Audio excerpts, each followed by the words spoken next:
وہاں پاکستان کے لیے دعا کرنی چاہیے کہ یہ جو موجودہ حالات ہیں، ان حالات میں تو یہ ملک بچتا ہوا دکھائی نہیں دیتا، کیونکہ حضرت اقدس محمد مصطفیٰ صلی اللہ علیہ وآلہ وسلم کے نام پر اور خدائے واحد و یگانہ کے نام پر یہ ملک مانگا گیا تھا اور یہ ملک حاصل کیا گیا تھا۔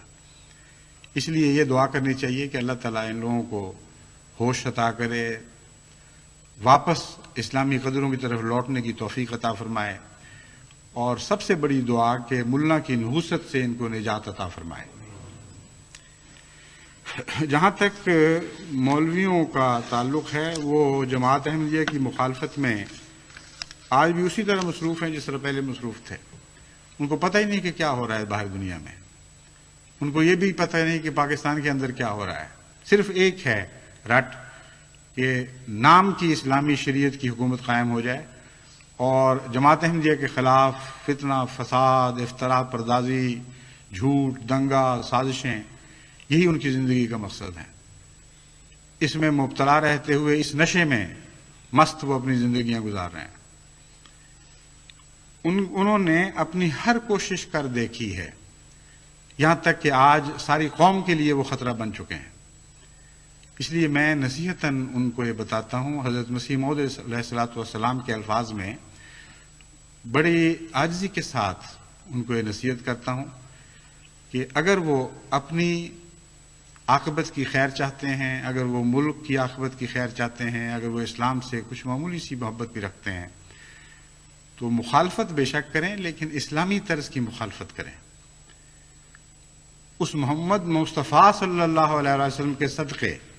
میں ان سے یہ التجا کرتا ہوں کہ مخالفت ویسی کریں جیسے حضرت محمد مصطفیٰ صلی اللہ علیہ وآلہ وسلم اپنے مخالفوں کی کیا کرتے تھے۔ یہ میں نہیں کہتا کہ حضرت صلی اللہ علیہ وآلہ وسلم ان کے ہیں، ہرگز میرا یہ کہنے کا مطلب نہیں۔ جو نقشہ میں نے کھینچا ہے اس کے بعد یہ کہنا کہ حضرت صلی اللہ علیہ وسلم ان کے ہیں، یہ تو بڑا ظلم ہوگا۔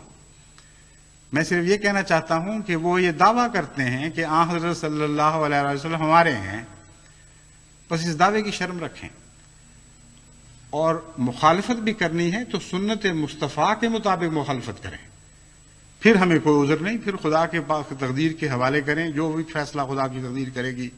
اس پہ ہم راضی ہیں اور ساری دنیا کو اس پہ راضی ہونا پڑے گا۔ حضرت مسیح موعود علیہ الصلوۃ والسلام نے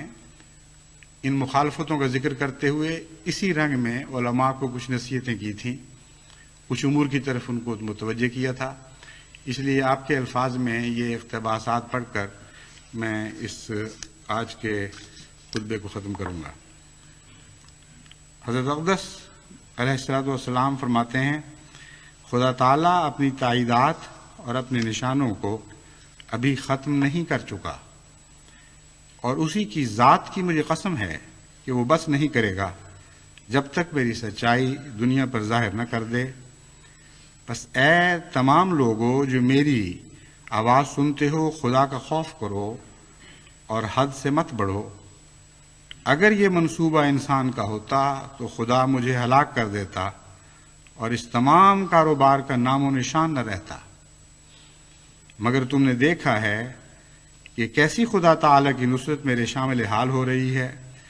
اور اس قدر نشان نازل ہوئے جو شمار سے خارج ہیں۔ دیکھو کس قدر دشمن ہیں جو میرے ساتھ مباہلہ کر کے ہلاک ہو گئے۔ اے بندگان خدا، کچھ تو سوچو، کیا خدا تعالیٰ جھوٹوں کے ساتھ ایسا معاملہ کیا کرتا ہے؟ پھر فرماتے ہیں، کون جانتا تھا اور کس کے علم میں یہ بات تھی کہ جب میں ایک چھوٹے سے بیج کی طرح بویا گیا اور بعد اس کے ہزاروں پیروں کے نیچے کچلا گیا، اور آندھیاں چلیں اور طوفان آئے اور ایک سیلاب کی طرح جو شور بغاوت میرے اس چھوٹے سے تخم پر پھر گیا، پھر بھی میں ان صدمات سے بچ جاؤں گا۔ یعنی کون جانتا تھا کہ اس سب کے باوجود میں ان صدمات سے بچ جاؤں گا؟ سو وہ تخم خدا کے فضل سے ضائع نہ ہوا، بلکہ بڑھا اور پھولا، اور آج وہ ایک بڑا درخت ہے جس کے سایہ کے نیچے 3 لاکھ انسان آرام کر رہا ہے۔ پھر آخر پر حضور نصیحتاً علماء کو مخاطب کرتے ہوئے فرماتے ہیں، یعنی ان مخالف علماء کو جنہوں نے اپنی زندگیاں احمدیت کو نیست و نابود کرنے کے لیے وقف کر رکھی ہوئی تھیں اور آج بھی کی ہوئی ہیں، میں نصیحتاً للہ مخالف علماء اور ان کے ہم خیال لوگوں کو کہتا ہوں کہ گالیاں دینا اور بدزبانی کرنا طریق شرافت نہیں ہے۔ اگر آپ لوگوں کی یہی طینت ہے تو خیر، آپ کی مرضی، لیکن اگر مجھے آپ لوگ کاذب سمجھتے ہیں تو آپ کو یہ بھی تو اختیار ہے کہ مساجد میں اکٹھے ہو کر یا الگ الگ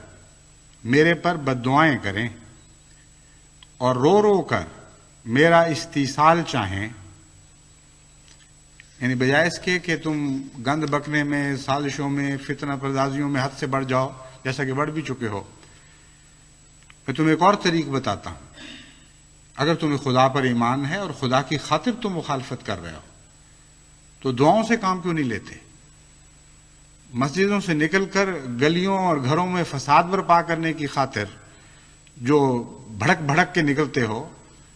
واپس مسجدوں کو لوٹو اور مسجدوں میں خدا کے حضور سجدہ ریز ہو جاؤ اور دعائیں کرو کہ اے خدا، یہ وہ شخص ہے جو ظالم ہے، جس نے ایک ظالم جماعت پیدا کی ہے اور جو تیری دشمن لوگ ہیں، ہم بھی ان کے دشمن تیری خاطر ہیں، بس تو ہماری مدد فرما اور ان کو نیست و نابود کرنے میں آسمان سے کارروائی کر، کیونکہ ہماری زمین کی کارروائیاں تو بالکل ناکام اور نامراد ہو چکی ہیں۔ یہ مراد ہے کہ اس رنگ میں تم دعائیں کرو، استیصال چاہو، یعنی مجھے کلیتاً ملیا میٹ کر دینے کے لیے دعائیں کرو، جڑوں سے اکھیڑ پھینکنے کے لیے دعائیں کرو۔ پھر اگر میں کاذب ہوں گا تو ضرور وہ دعائیں قبول ہوں گی، اور آپ لوگ ہمیشہ دعائیں کرتے بھی تو ہیں، آپ لوگ ہمیشہ دعائیں کرتے بھی ہیں، لیکن یاد رکھیں کہ اگر آپ اس قدر دعائیں کریں کہ زبانوں میں زخم پڑ جائیں اور اس قدر رو رو کر سجدوں میں گریں کہ ناک گھس جائیں اور آنسوؤں سے آنکھوں کے حلقے گل جائیں اور پلکیں جھڑ جائیں،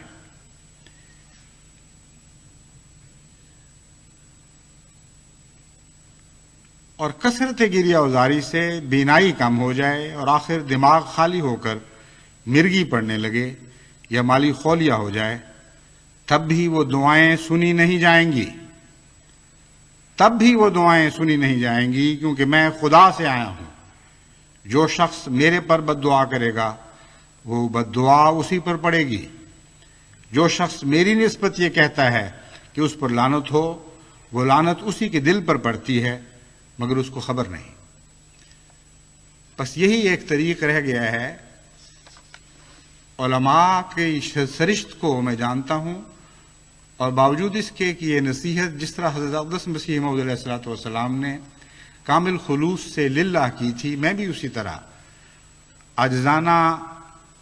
غلامی کے رنگ میں حضرت مسیح موعود علیہ الصلوۃ والسلام کی پیروی کرتے ہوئے اسی طرح خلوص اور عجز کے ساتھ اور تقویٰ کے ساتھ کر رہا ہوں۔ لیکن جیسا کہ میں نے بیان کیا ہے، ان علماء کی سرشت کو ہم جانتے ہیں، یہ اس طرح متوجہ نہیں ہوں گے اور شرارت سے کبھی باز نہیں آئیں گے۔ قوم پر جو بلا ٹوٹ جائے، جو قیامت گزر جائے، ان کو اس کی کوئی پرواہ نہیں ہے۔ انہوں نے اپنی ضد اور بے باکیوں سے باز نہیں آنا، اور اسی طرح یہ فساد اور فتنے میں مبتلا رہیں گے۔ لیکن میں آج یہ بھی ان کو بتانا چاہتا ہوں اور جماعت احمدیہ کو یہ خوشخبری دینا چاہتا ہوں کہ خدا تعالیٰ نے مجھے ایک عظیم الشان خوشخبری عطا کی ہے جس کے پورا ہونے کے دن آ چکے ہیں۔ میں نے چند دن ہوئے رویا میں دیکھا کہ تذکرہ میرے سامنے کھلا پڑا ہے اور اس کے ایک طرف ایک پیراگراف ہے جس پر میری نظریں مرکوز ہیں، اور میرے ذہن میں یہ اللہ تعالیٰ کی طرف سے ڈالا گیا ہے کہ حضرت مسیح موعود علیہ الصلوۃ والسلام کی وہ پیشگوئی ہے جس کے پورا ہونے کے دن آ چکے ہیں۔ اور وہ پیشگوئی میں پڑھتا ہوں، اس میں سے سب سے مرکزی بات جس پر میری نظر اٹک جاتی ہے اور بہت ہی دل کو وہ طرز بیان لذت پہنچاتا ہے، وہ یہ ہے کہ یہ علماء اپنی مخالفت سے باز نہیں آئیں گے، اور جس طرح دکھ اور آزار پہنچانے کے لیے دن رات کوشش کر رہے ہیں اسی طرح کرتے چلے جائیں گے. لیکن جس طرح خزاں کے موسم میں بھیڑوں کے ڈنگ جھڑ جاتے ہیں اور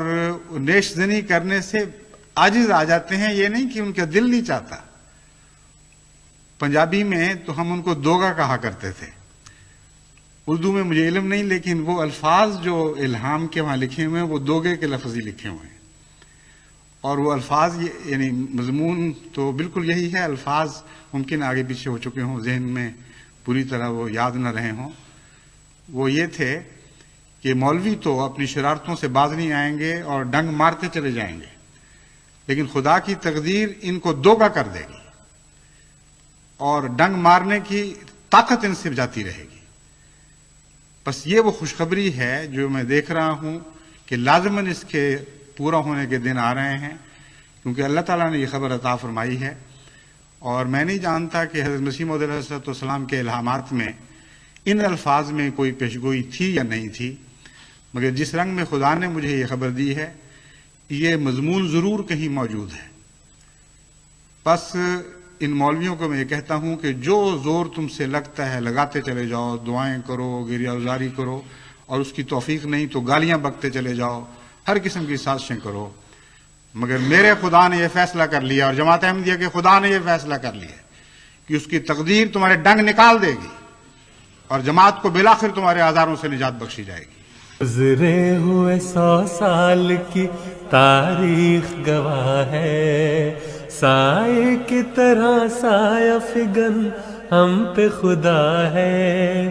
گزرے ہوئے 100 سال کی تاریخ گواہ ہے، سائے کی طرح سایہ فگن ہم پہ خدا ہے.